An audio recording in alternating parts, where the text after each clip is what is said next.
Hi everyone, this is Chef Mark and I'm with Colorado's Best Kitchens magazine. And I'm at Appliance Factory Fine Lines to share some cooking tips. Now in my home, we eat gluten-free. And we love spaghetti and meatballs, and that can pose a challenge. We don't use pasta, we just get rid of this. And we also don't use pasta substitutes. A lot of those, it just don't taste great. I do like the chickpea flour pasta, but sometimes we don't want that much starch. So we use spaghetti squash. This stuff is marvelous, but it's got a long cooking time. And I kind of developed a way to make this in just a few minutes, and that is through the magic of a convection microwave. This appliance is fantastic. It's both a microwave and an oven, and I've developed some tricks to make cooking something that usually takes 45 minutes to an hour just in a few minutes. I can make this whole meal just in 15 or 20 minutes. So I'm going to show you how. I'm also going to show you what makes a convection microwave so great. So let's get to work. Spaghetti squash are fantastic, but they're pretty tough to cut through. So what I like to do is cut off both ends first. Then when I stand it up, I have a nice flat surface to work with. And I'm just going to run my knife through this, exposing some seeds in the middle. I like to scrape out the seeds, and I'm going to cook them in a microwave for just 5 minutes. In a standard oven, it could take 45 minutes to an hour and a half. They really take a long time. And what I love about the microwave is that it's so accurate. When this is done cooking, they're going to have a nice, satisfying crunch and al dente-ness to them. Where in the oven, they tend to, in my opinion, get a little overcooked. So 5 minutes in the microwave is all it takes. Next are the meatballs, and this is a simple recipe. I like gluten-free breadcrumbs. I actually prefer these over standard breadcrumbs, so I always use them anyways.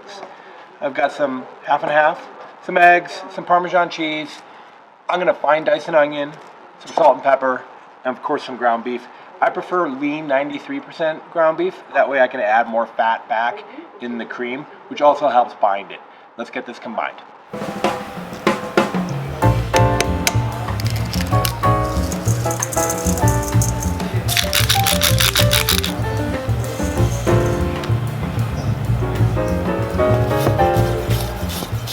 Okay, I have all my ingredients for my meatballs. Now it's time to go ahead and mix this together. I like to cook my meatballs separately from the sauce. It works great that way as well to, kind of cook the sauce and the meatballs together. That's delicious. But when I'm in a hurry because it's a weekday and we're trying to eat by a certain time, I find it's a lot quicker to kind of make everything independently. So I'm going to smush this together, raw meatballs, and get them in the oven. I'm going to use the oven in my convection microwave so that I can get that nice kind of caramelized flavor out of my meatballs using the same appliance. Let's get to work.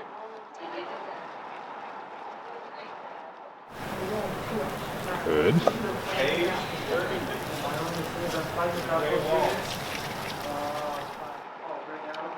Okay, last meatball. Let's go get these in the oven. Okay, my spaghetti squash is ready to go. Now, I cook this right on the microwave plate to save a dish, and it doesn't get anything dirty. Now I'm going to put my meatballs in there, and I'm going to use the convection oven in the same appliance to cook my meatballs.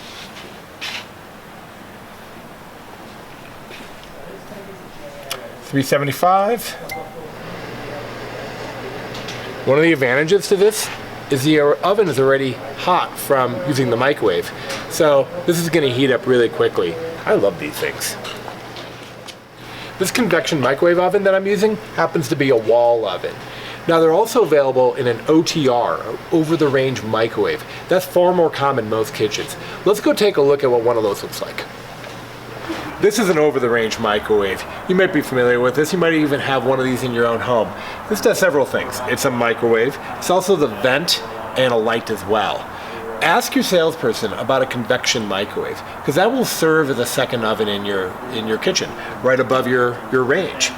Now, this is a smaller capacity oven. What I like about it is it doesn't take much time to preheat. You can put food in there, turn it on to the convection oven, and it works right away. One thing to keep in mind, most convection microwaves, when they run in oven mode, they run the fan automatically as well. So plan accordingly if it might be too noisy for you. Not every microwave is convection. They really look very similar, so you're going to need a salesperson to help guide you. The last thing I'm going to make is my tomato sauce. I'm going to make arrabbiata, spicy tomato sauce. And what I'm going to do is saute in some oil, some chili pepper flakes, a bay leaf, half an onion, 2 cloves of garlic, and some tomato sauce. I'm going to bring that to a simmer.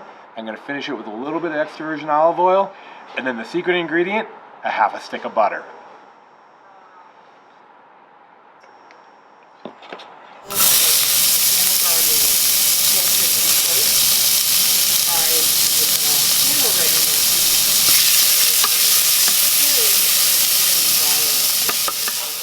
For best results, I like to buy a can of whole tomatoes and then I crush them in the food processor before I add them to my sauteed onions, my garlic, I crush some pepper flakes and a bay leaf, pinch of salt and pepper too.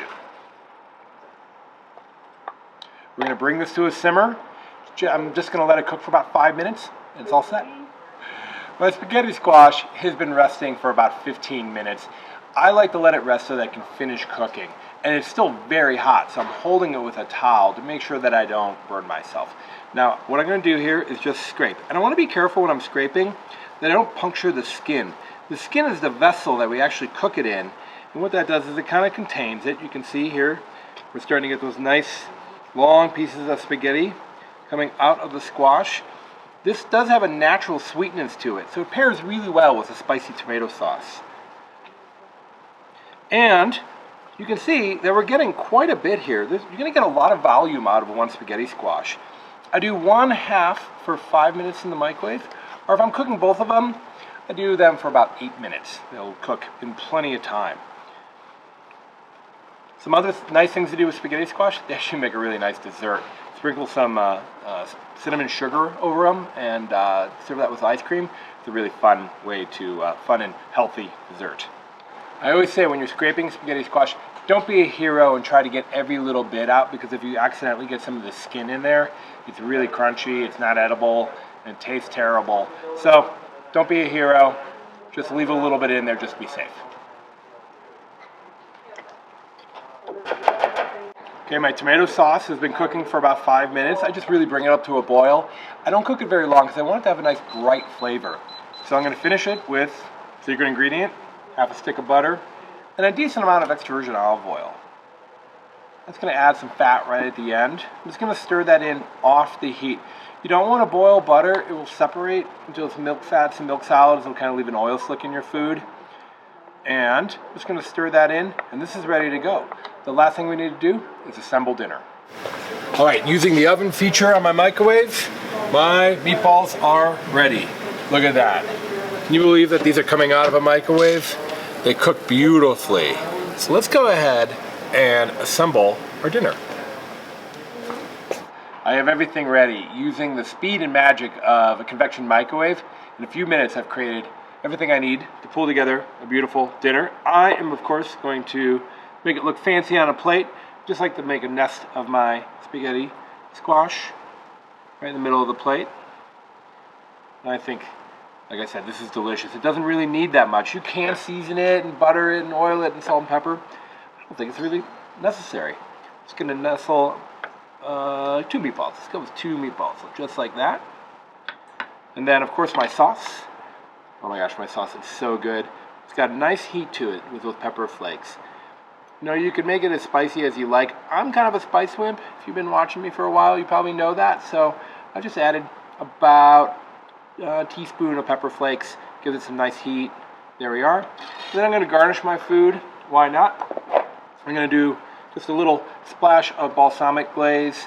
I think that, again, it kind of brightens up and pulls together the dish. Plus, it looks great. Sprinkle of parsley, and then it wouldn't be a plate of noodles without more cheese. Let's go ahead and get a little bit more Parmesan cheese dusting right on top of the plate. Oh my gosh, this looks so good. I can't wait to eat this. Thanks everyone for tuning in. This is Chef Mark with Colorado's Best Kitchens Magazine.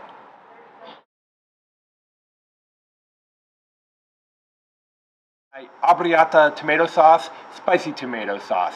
I like to make 3, 2, 1. The last thing I'm gonna make.